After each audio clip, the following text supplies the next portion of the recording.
Okay, so in this lecture we are going to discuss about the role of fluid dynamics in biomedical applications. So, we will discuss the fluid mechanics involved in human physiological system, what are the organ systems in which fluid dynamics play an important role in their functioning, in the functioning of various organ systems, and then as a consequence the role of fluid mechanics in the design and development of various biomedical devices or diagnosis of diseases or treatment of diseases.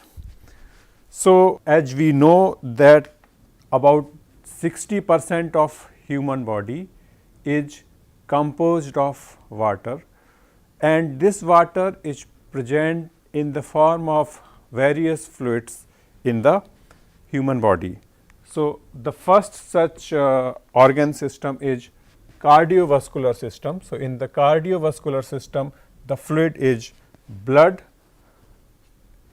and this blood it is pumped through heart to different organs of the body, where it transports oxygen and other nutrients and collects carbon dioxide and other waste products, and then transport them back to lung in case of carbon dioxide, and to urinary system or kidneys in case of other waste products.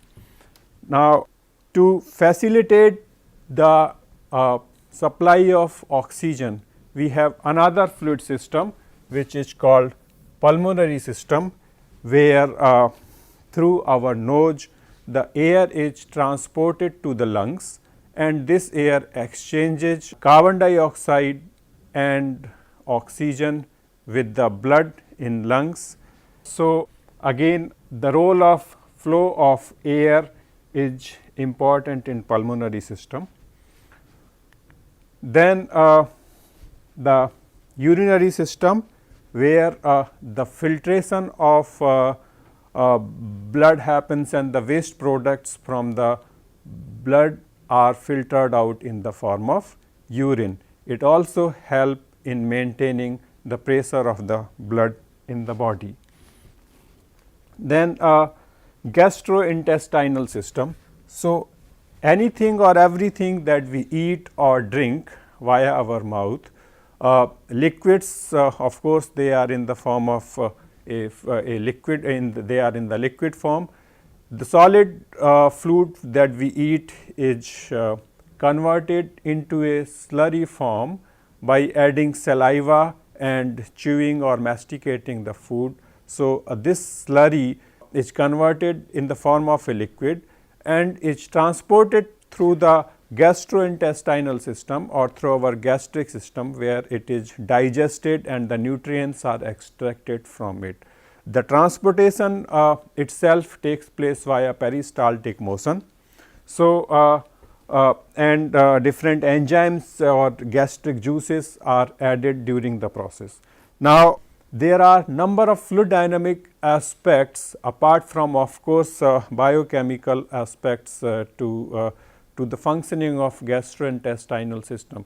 For example, the disease piles, where the blood comes out from the anus, and that happens because the viscosity of the waste that is secreted, that is released by humans, is very high, or it is the stool is in the solid form, and that causes a lot of shear stress on the muscles, resulting in that the blood vessels on those tissues surrounding the anus, they come out and then form lumps. So, the one of the treatments or all the treatment for such cases, they direct that the viscosity of the food or the person is not constipated. So, not constipated means that the viscosity of the stool is reduced significantly, for which the doctors prescribe, for example, dietary fiber diet, etc. So, what I am trying to say is one of the important aspects in this case is minimizing the shear stress on the tissues and the blood vessels surrounding it. So, that is a fluid dynamic aspect into it. Then similarly for our eyes, we have two important fluid in eyes. One is called aqueous humor and the other is called vitreous humor. So, aqueous humor is the one that is above our eyes, and it is continuously produced and then absorbed. So, if its supply is blocked, then there is pressure buildup in the eye, and that can eventually even may cause loss of vision.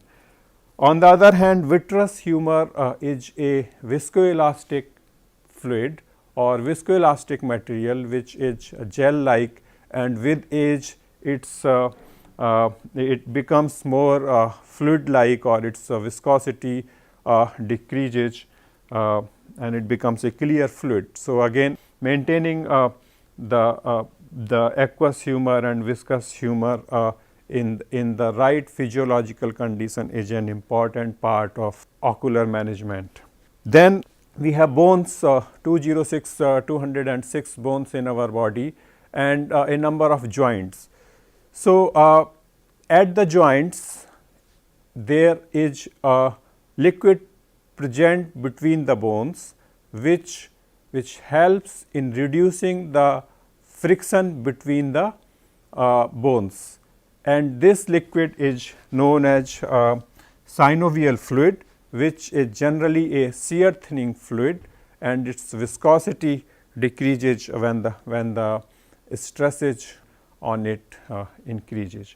So, all these systems, apart from this, there are a number of other systems such as say reproductive system or the lymphatic fluids, where again the fluid mechanics is or the flow of fluid plays an important role. I have listed down some of the prominent systems here, and in all these systems, apart from of course biochemical reactions, etc., fluid mechanics also plays a very important role.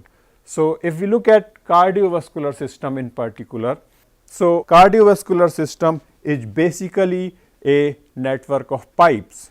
So, if we look at from fluid dynamics point of view, heart is a pump which is a pumps blood to a large artery first in case of systemic circulation, which refers to flow of blood to different organs except lungs. So, in the systemic circulation, the blood is pumped from heart to aorta, which is the largest artery in the human body, and from aorta it bifurcates into different arteries and smaller arteries. So, and from arteries it goes to further smaller arteries which are called arterioles. Arterioles are more they can change the resistance. They are more flexible when you compare with arteries, and of course, they are smaller than arteries. And from arterioles they further goes to smaller capillaries, which are their dimension is of the order of 10 micron or so. So, in the capillaries is where the blood is the nutrients are supplied to organs and the exchange takes place, and from capillaries the blood becomes that is where the blood takes carbon dioxide, so it becomes deoxygenated, and this deoxygenated blood from capillaries it is supplied to smaller veins which we call venules, and from venules it goes to larger veins, and from all the larger veins to vena cava, and from vena cava it goes to heart. So, that is the systemic circulation.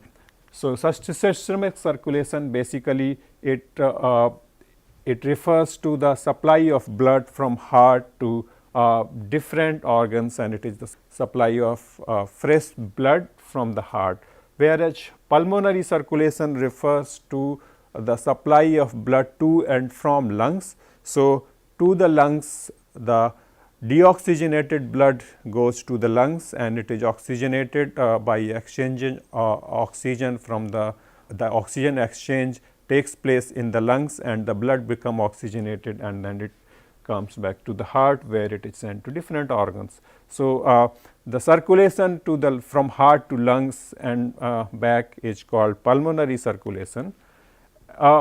So, when you compare with a conventional piping network, let us say a pumping network in or the piping network in our household, one of the major differences is of course that the sizes are different. There is a very large network of vessels and these vessels are flexible vessels. Moreover, the flow generally when we look at any chemical engineering applications, we are looking at a flow which is steady. There might be unsteadiness in the flow at the start or when we stop the flow, but during the operation we tend to have or we would like to have steady flow, whereas in the human system we know that the heart beats 72 times in a normal human being in normal conditions. So, the flow is pulsatile and the vessels are flexible, and then there is lot of branching and the pipes or the vessels, blood vessels, they are not in straight, whereas they have a curved shape or they are, for example, the coronary artery which is following the shape of the heart.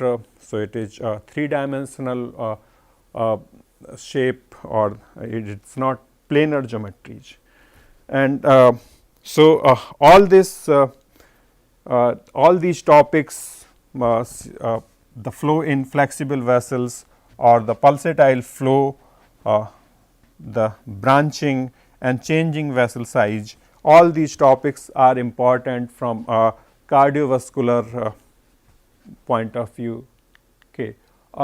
So, if we look at the fluid itself in the cardiovascular system, blood is a complex fluid. So, as we discussed in the other class that when we look at a fluid and we would like to characterize this fluid. So, the first characteristic comes by looking at the rheological behavior of the fluid, which is finding out the relationship between stress and rate of strain. And if the relationship is linear, then we call the fluid to be Newtonian fluid. So, blood behaves as a non-Newtonian fluid and it is a complex fluid because it has in a liquid which is water like plasma which has water plus some proteins suspended in it, and this plasma has cells and these cells can be red blood cells which we call RBCs, white blood cells which we call WBCs and platelets in it. Okay. So, the rheology of blood, it depends strongly on the properties of these cells which are suspended as well as the concentration of protein in the plasma, and that can cause the blood to be viscous or more viscous or less viscous. And if you can imagine that if the blood is thicker, that means it is viscous, then the power required to pump the blood in the system is more and that will cause the blood pressure to be high. If it is thinner, then the power will be lesser. So, the blood pressure will be normal in that case, right. So, the blood, what we know is it behaves differently at different shear stresses. So, at low shear stress, blood behaves as a shear thinning fluid and that has to do with the orientation of the cells that are suspended in the blood. And at high shear rates, all the cells suspended in it, they are aligned with the flow and then blood starts behaving at Newtonian as a Newtonian fluid. Now, to give you an idea that what is the concentration of these cells, RBCs are about 45% in a healthy normal human being. The concentration of RBC is about 45%. So, that is very thick. The blood has lot of these red blood cells, and then about less than 1% of white blood cells, and then even lesser platelets. Okay. Now, if we look at the heart, which is basically a pump, you can say that it has two pumps into it, one which transports blood to the pulmonary system and or the pulmonary circulation, and the other which transport blood to the circulatory system or the systemic circulation. So, if we look at the left part, where it has two chambers, left ventricle and left atrium, and on the right part where it has right ventricle and right atrium. So, it has in total 4 chambers, and out of in these 4 chambers they are called ventricle, where the blood is collected first, and then it is transported to atrium. So, that is the right part, it supplies blood to pulmonary system, whereas the left part is supplies blood to the systemic circulation, that is all the organs. Now, in all these cases you might see there are 4 valves present. So, these valves, this is what is called tricuspid valve, the valve between right ventricle and right atrium. The valve between left ventricle and left atrium is called mitral valve, and the 2 valves which are supplying blood to the arteries, they are named based on the artery on which this blood is supplied. So, to which the blood is being supplied. So, for example, from right atrium the blood is supplied to pulmonary artery. So, this is called the pulmonary valve, and from the left atrium the blood is supplied to the largest artery, which is called aorta. So, this valve is named as aortic valve. Now, these valves can be tricuspid or bicuspid depending on that how many leaves do they have, and they are one way valve. So, this allow the flow of blood only in one direction, it cannot go back. Now, one of the problems one can have is these valves may not function properly. So, again these valves need to be replaced by a synthetic valve or what is called prosthetic valves.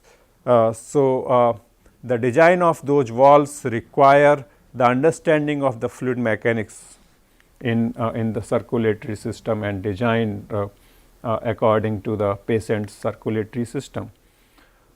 Now, there are different cardiovascular diseases where the role of blood flow is very important. It might be also important in terms of that the disease may occur or the progression or the development of the disease. So, for example, if we categorize lot of problems in the cardiovascular system happens because the pipe through which the flow occurs is blocked, and that can happen for various reasons. So, first reason what I have listed here is what is called thrombus or clot formation. You might have heard of what is called thrombosis. So, the thrombus comes that the when we have a wound and to supply to the platelets are activated and the blood is clotted there. So, that is good for human body, or so that the blood supply is stopped automatically. However, if it happens inside the vessels, then the clot may form on the arteries and then it may constrict the flow of blood. And if the blood supply is higher, this clot may get separated from the artery and it may flow as an emboli in the blood. So, again the shape of this foreign mass or emboli will be larger, and it can stop the flow of blood, or it can affect the flow of blood to organs and tissues. And if it is in a critical area, for example flow of blood to brain, then it can cause strokes. Or compression, if at some place for any region, if the artery is compressed, then again the flow of blood will be affected. Or there can be structural defects. So, those structural defects might come over time, which is called the atherosclerosis, that is building up of plaques, hardening of the arteries and building up of plaques by the deposition of cholesterol and other fatty materials in the arterial system. So, that can happen. Now, the location where these plaques develop is again depends on the fluid dynamics point of view. So, if we look at most of the plaques develop where the shear stress is low. So, it has been identified that the shear stress can act as a marker. So, for example, when the artery bifurcates, one artery bifurcates into two arteries, at the bifurcation zone the plaque formation is generally seen or observed to occur.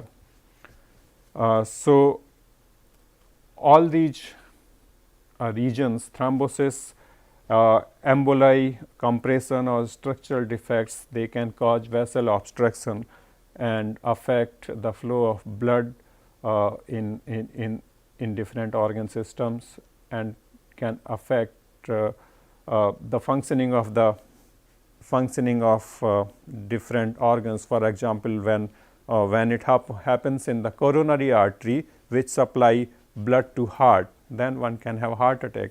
When the flow to brain is affected, then one can have stroke, and so on.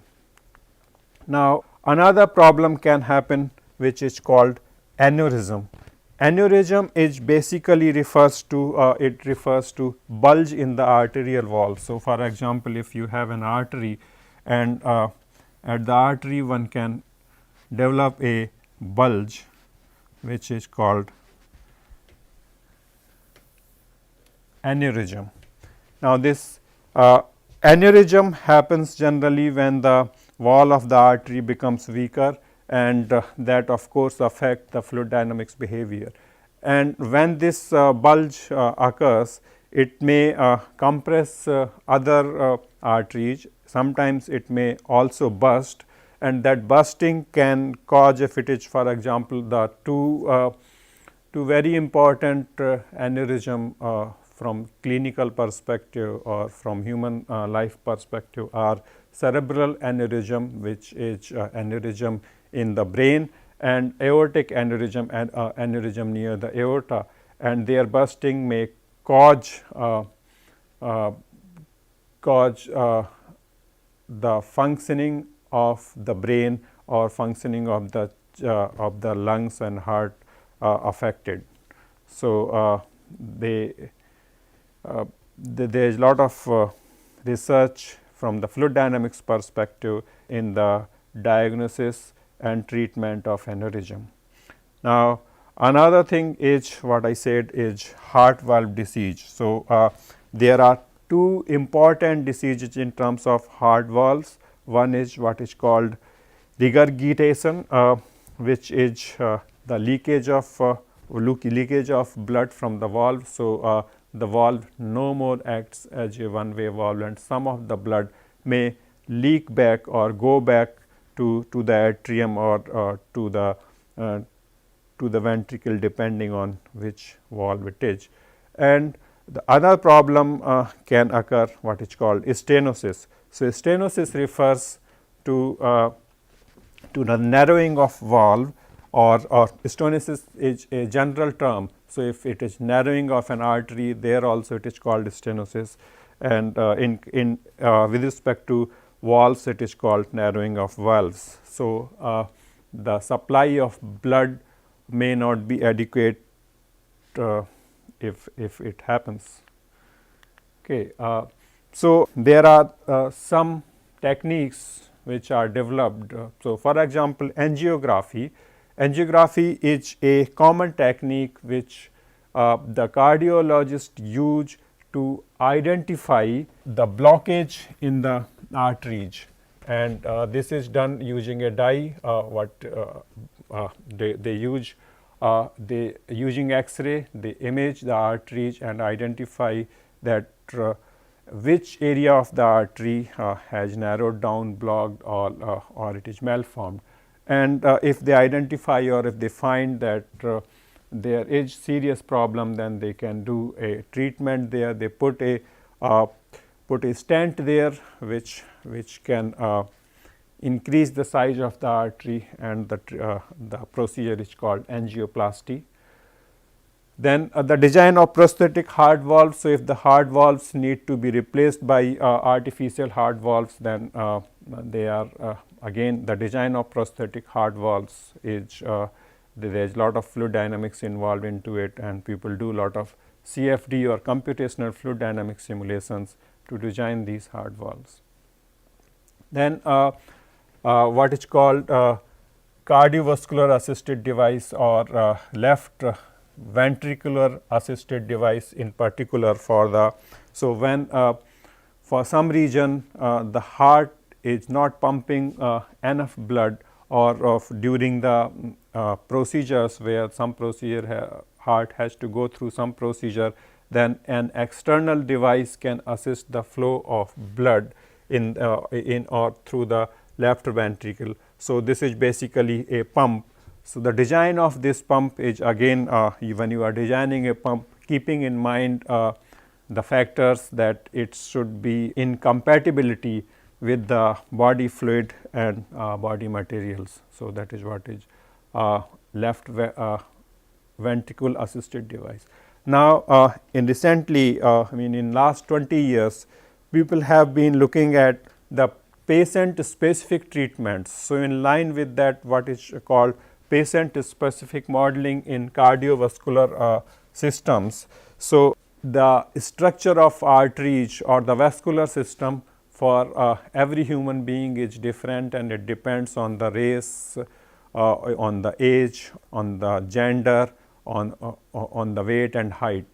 So, for the treatment, if one can understand the flow behavior in a patient, then one can have or one would be able to make more informed clinical decisions, finding out for example, if one need to do bypass surgery and one has 2 or 3 options, one can quickly do some flow simulations and find out which option is better. And to do this, what is done is one can take 3-dimensional imaging using MRI or computed 3D computed tomography, and from these images one can construct the real 3D model of the arterial or vascular system. And once this is done, measuring the pressure and velocities or flow rates in these arteries, one can simulate the local flow behavior in an arterial segment, and from that one can identify the velocity field and the pressure field and make clinical decisions, apart from of course developing a lot of understanding of the flow physics and the effect of different geometrical parameters. Okay. So, another system, very important system from the fluid dynamics perspective in human body is pulmonary system, which is lungs and the flow of lungs to and from the nose. So, with these lungs they facilitate the gas exchange between the cardiovascular system and the surrounding air. So, exchange of blood, exchange of carbon dioxide and oxygen between the blood and the air is facilitated by lungs. or the pulmonary system. So, when we breathe the air, it passes through our nose, and that is where nasal cavity is. Now, first thing that the air may have or generally has lot of suspended particles into it, it may have lot of pathogens. So, there is first line of defense inside the nose, we have hairs in the nose, and these hairs act as a filter. Then the path in this nasal cavity is very tortuous. So, while the air can pass through it, but the solid particles, their response time is larger, and they generally are trapped in the mucus that is lined on the walls of this nasal cavity. So, it acts as a filter, and it also humidifies the air, or it also help in maintaining the temperature of the air that passes through the nose. And then from nasal cavity it goes to pharynx, the common area where the food and oxygen can pass through, and from there it goes to larynx. So, in all these systems, pharynx, nasal cavity and larynx, which is called upper respiratory system, there is a mucus membrane present, and the toxins and particulate matters, if they are not trapped in the nasal cavity, they can get trapped here. And from larynx it further goes down to trachea, which is also called windpipe, and from there it goes to primary bronchi. So, trachea is one pipe, and from there it bifurcates into two primary bronchi, and these bronchi supply blood, supply air to the two lungs.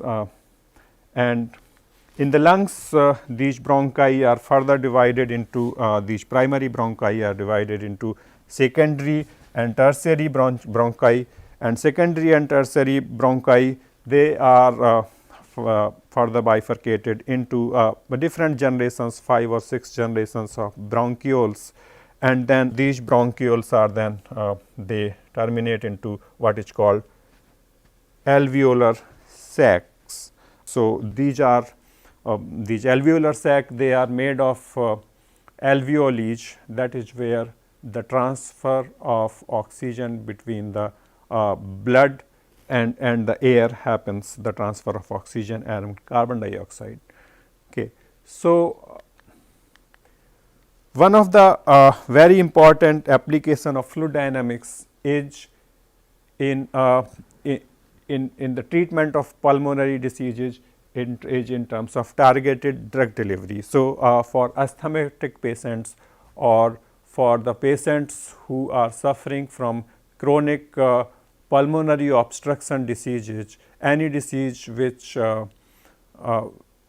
causes an obstruction to the supply of air to the lungs is called COPD, chronic obstructive pulmonary disease. So, the treatment of this more and more is being done in a targeted manner, that is in place of giving an oral medication which will be going through the blood and then reach to lungs. The drugs are given directly to the lungs where it is required, and this also helps in avoiding the side effects, because the drug is not going to the blood. So, there are different types of inhaler, and you would have seen most of these, and they are called, say for example, metered dose inhaler, which is very common, you might have seen in asthmatic patients. So, these more metered dose inhaler, they have a pressurized canister, and which is surrounded by a plastic case and a mouthpiece, and which, so once you press the canister, the drug is released. Now, the trick here is that there should be a coordination between the breathing and the drug release, because if that does not happen, then lot of drug that can go wasted, and it does not reach the target, it may just get deposited in the mouth. So, that is one of the very important problem from fluid dynamics point of view, that how one can have drug release and coordination is not the subject dependent. It is not dependent how the patient or the subject breathes or how he operates the device. So, then you might see that there is a spacer that is now coming, that between the device or between MDI and the mouth there is a spacer. So, that can help in minimizing the drug going waste.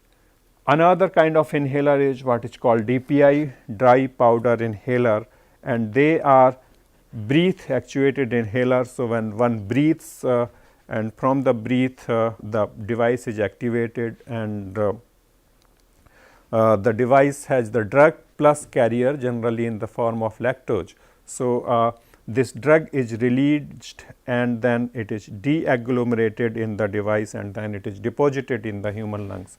So, the design of dry powder inhalers is and design and optimization of these dry powder inhalers is being done a lot with the help of computational fluid dynamics as well as in vitro experiments. And then you might have seen the nebulizers, generally the kids when they have severe cough and cold, the drug is given to them with the help of nebulizers. And then there are soft mist inhalers, and the design of all these is strongly driven by fluid dynamics, because the goal is the release of right amount, right size of drug and depositing it in the lungs at the required targets. It may not, it should not be that that it is being deposited in the mouth and throat. It should be deposited in the lungs where it is required in the lower airways. Now, the other and more relevant in today's world is disease transmission, right. So, COVID-19 we have two very important aspects, that one is wearing of mask and maintaining social distance, and both of them are guided by fluid dynamic principles. Social distancing, generally one says that 2 meter of distance or 6 feet of distance, and that number comes from the fluid dynamic perspective. So, infectious diseases including COVID-19, they spread from the transfer of pathogens from an infected person via virus or bacteria, etc. Now, in every stage, so when these pathogens they exist, or the pathogens, viruses and bacteria, they are in the mouth area, etc. So, when we speak, when we breathe or when we sneeze, the droplets are generated. Now, the size of this droplet, the encapsulation of pathogens in these droplets, all this is driven by fluid dynamic principles, and the better we understand, the more we will be able to handle or devise the method to mitigate the transmission of the disease. Then these droplets of course are emitted in the form of liquids. Once the droplet is emitted, it may get evaporated. So, once the droplet evaporated, and before depositing on the surface, if the droplet get evaporated, it is called droplet nuclei. So, this droplet nuclei in the solid form, it may remain suspended in the air, and then it can go to a in the airways of another person. So, when it goes in the airways of another person, or when it approaches another person, the role of mask is important in this disease transmission. The design of mask is also driven by that how the supply of air is controlled when you wear a mask. One also need to understand that wearing a mask, there is not large pressure drop through the mask, because it can affect the supply of oxygen to the person, and then so all this also help in devising guidelines for social distancing. So, in nutshell, what we can say that there is lot of role that the fluid dynamics can play and is playing actively in the design and development of biomedical devices in diagnosis of diseases and treatment of diseases. So, we will be understanding fluid mechanics and try to solve some of the problems which are relevant for biomedical engineering. So, we will stop here today. Thank you.